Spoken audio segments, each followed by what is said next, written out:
Assalamualaikum warahmatullahi wabarakatuh. Kami dari kelompok 6 di sini akan menjelaskan tentang Kerajaan Islam Lombok dan Kerajaan Islam Bima.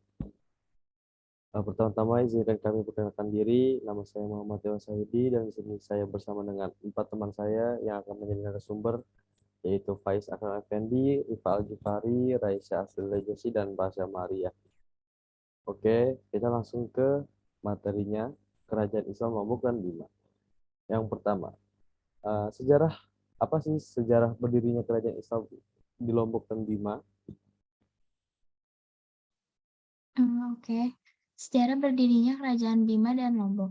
Kerajaan Bima. Kesultanan Bima adalah kerajaan Islam yang didirikan pada tanggal 7 Februari 1621 Masehi. Sultan pertamanya adalah Raja ke-27 dari Kerajaan Bima yang bernama Lakai. Wilayah Kesultanan Bima meliputi Pulau Sumbawa. Kesultanan ini telah dipimpin oleh 14 sultan. Kerajaan Bima didirikan pada abad ke-11 Masehi dengan dua nama, yaitu Kerajaan Bojo dan Kerajaan Bima. Kerajaan Bojo merupakan nama yang diberikan oleh para pemangku adat yang disebut Nusi. Sedangkan Kerajaan Bima merupakan nama yang diberikan oleh masyarakat. Setelah membentuk kerajaan, Sang Bima pergi ke Kerajaan Medang. Ia kemudian mengirim kedua putranya yang bernama Indra Zamrud dan Indra Kumala ke Kerajaan Bima. Indra Zamrud diangkat menjadi Sanggaji di Bima, sedangkan Indra Kumala menjadi Sanggaji di Dompu. Untuk Kerajaan Lombok, sumber-sumber tentang sejarah berdirinya Kerajaan Selaparang sangat sedikit. Namun, para ahli meyakini bahwa Kerajaan Selaparang mengalami dua periode, yaitu Kerajaan Selaparang Hindu yang berdiri antara abad ke-13 hingga 14 di bawah Kerajaan Majapahit dan Kerajaan Selaparang Islam yang berdiri pada abad ke-16. Dinasti Selaparang kemudian menjadi yang pertama kali menerima Islam di Lombok. Upaya mengislamkan raja-raja di Lombok tidak sulit karena mereka memiliki pertalian darah dengan raja-raja di Jawa yang lebih dulu memeluk Islam. Oke, terima kasih. Itu adalah sejarah berdirinya kerajaan Islam Lombok dan Bima. Selanjutnya yaitu apa sih perkembangan sosial, politik, ekonomi, dan budaya pada saat itu di kerajaan Islam Lombok dan Bima. Dari perkembangan sosial di Kerajaan Bima. Agama Islam relatif mudah diterima karena orang Bima sebenarnya telah lama mengenal agama Islam melalui para penyiar agama dari Tanah Jawa, Melayu, bahkan dari para pedagang Gujarat India dan Arab di Sapeh. Bima menjelma menjadi pusat penyebaran Islam di wilayah timur Nusantara. Saat ini di beberapa daerah di Bima terjadi percampuran antara Islam dan tradisi lokal. Yang kedua, politik kerajaan Bima. Agama Islam masuk di Bima melalui pelabuhan Sapeh.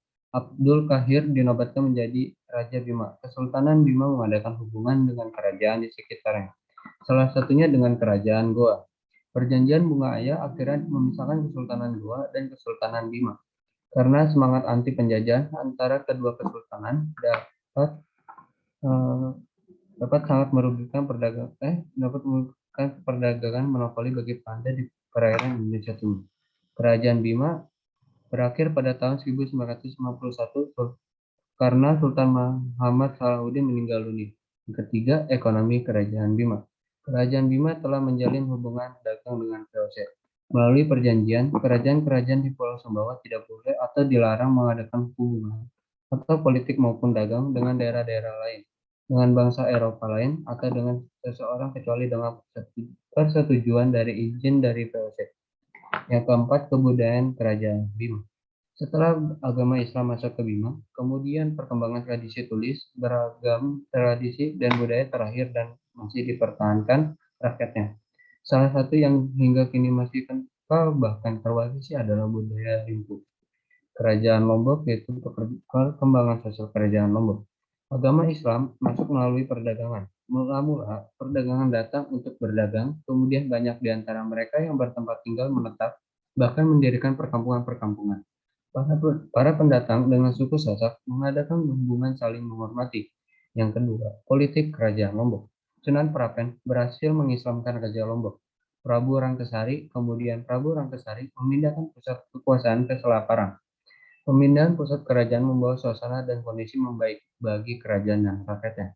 Di bawah pimpinan Prabu Ranggasari, Kerajaan Selaparang berkembang menjadi kerajaan yang maju di berbagai bidang.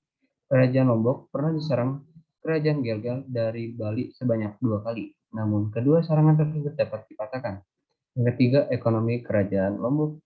Pelabuhan Lombok banyak dikunjungi para pedagang. Pelabuhan Lombok sebagai pelabuhan dagang disinggahi para pelaut dan saudagar Muslim dari Jawa, dan mulailah timbul bandar-bandar tempat para pedagang sehingga semakin ramai. Komoditas utama masyarakat Lombok adalah padi. Yang keempat, kebudayaan Kerajaan Lombok. Lombok dapat menciptakan sendiri aksara Sasak. Para pujangganya mengarah, mengubah, mengadaptasi, atau menyalin ke dalam lontar-lontar Sasak. Pujangga juga banyak menyalin dan mengadaptasi ajaran-ajaran sufi para wali songo. Hikayat-hikayat Melayu pun banyak yang disalin dan diadaptasi. Oke, baik. Terima kasih. Selanjutnya kan ada perkembangan sosial, ekonomi, dan politik. Pastinya ada puncak kejayaannya nih dari masing-masing kerajaan tersebut. Bisa jelasin nggak puncak kejayaan kerajaan Islam Lombok dan Bima? Masa kejayaan Kerajaan Selaparang.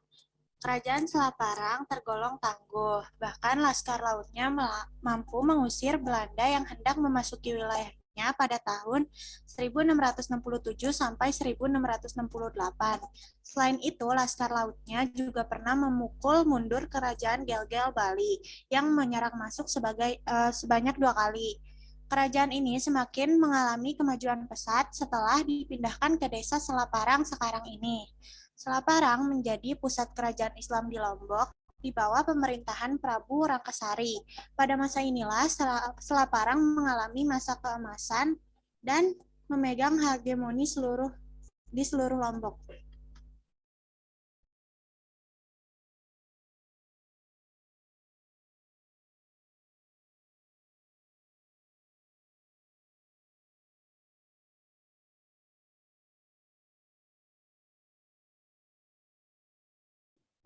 Masa kejayaan dari Kesultanan Bima, yakni pada masa pemerintahan dari Sultan terakhir yang bernama Sultan Muhammad Salahuddin, di mana pada masa kepemimpinan Sultan Muhammad Salahuddin, beliau masih membuat perkembangan Islam yang sangatlah pesat. Hal tersebut karena Sultan Muhammad Salahuddin menaruh perhatian yang besar terhadap perkembangan dari agama Islam. Hal tersebutlah yang mendapat agama Islam semakin berkembang dengan baik. Oke, selanjutnya itu adalah selanjutnya ada nggak sih bukti peninggalan kerajaan Islam Lombok dan Bima? Ini adalah peninggalan Kerajaan Bima, yaitu ada Istana Asimbojo, Istana Asimbo, Masjid Sultan Muhammad Salahuddin, dan Masjid Muhammad Al-Muwahhidin. Dan ada juga peninggalan Kerajaan Selaparang. Yang pertama ada Masjid Pusaka Selaparang dan Makam Raja Selaparang. Oke, pertanyaan yang terakhir adalah bagaimana sih keruntuhan kerajaan Islam Lombok dan Bima? Keruntuhan Kerajaan Selaparang. Kerajaan Selaparang runtuh pada awal abad ke-15. Para imigran petani liar dari Karangasem, Bali secara bergelombang mendirikan koloni di kawasan kota. Di kawasan kota Mataram secara berangsur-angsur, koloni ini berkembang menjadi kerajaan kecil, yaitu Kerajaan Pagutan dan Pagesangan yang mengancam keberadaan Kerajaan Selaparang. Selain itu, ketika menghadapi Kerajaan Gelgel dan Kerajaan Mataram Karangasem, terjadi perselisihan antara Arya Banjar Getas dengan Raja Selaparang.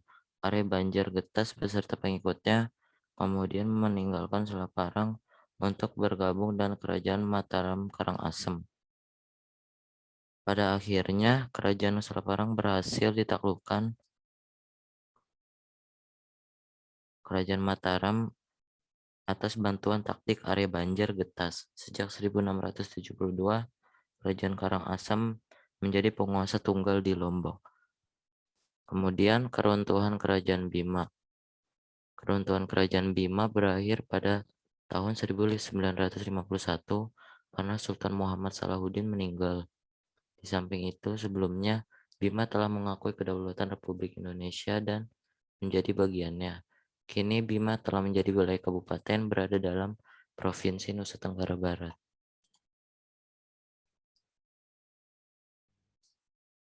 Baik, terima kasih. Itulah dari kami tentang Kerajaan Islam Lombok dan Bima. Mohon maaf bila ada kekurangan kata-kata. Wassalamualaikum warahmatullahi wabarakatuh.